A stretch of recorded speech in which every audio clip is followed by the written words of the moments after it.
10年，一個人可以有幾多個10年？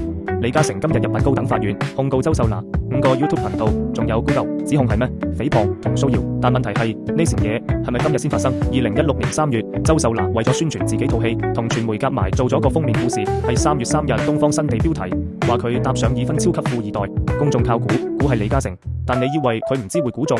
你以為佢冇諗過後果？當年李嘉誠已經出過律師信，正式警告過。但然後呢10年，內地、香港、YouTube 討論區有關周秀娜嘅新聞，次次都要扯李嘉誠落水，甚至連佢太太、佢父母、佢成頭家都被擺上台，任人作故仔。一個冇做過嘅人可以點？佢揀咗沉默，佢信稱者自稱，但沉默換嚟嘅係咩？係尊重定係得寸進尺？2025年6月，周秀娜又出新戲，佢係6月26日上咗一個 YouTube 頻道做訪問，同主持人事先夾好，喺節目入面大談被包養、秘密生仔呢單傳聞。你話佢係唔係唔知呢段傳聞係作嘅？佢係唔係唔知李嘉誠從來同佢冇關係？佢知，佢全部知，但佢照講，因為有話題就有曝光，有曝光就有票房。而當時正係李兆基先生出殯冇耐，李嘉誠仲喺喪父之痛入面。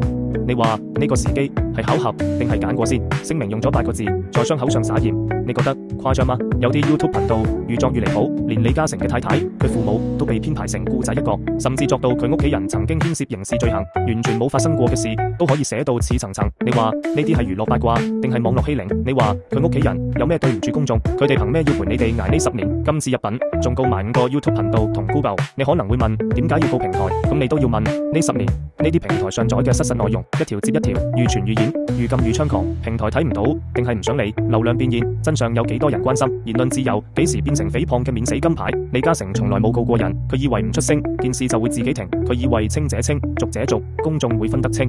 但10年過去，事實話俾佢聽，沉默換嚟嘅唔係平靜，係傷害。自己可以忍，但屋企人唔可以陪佢一齊忍。你話佢仲可以點？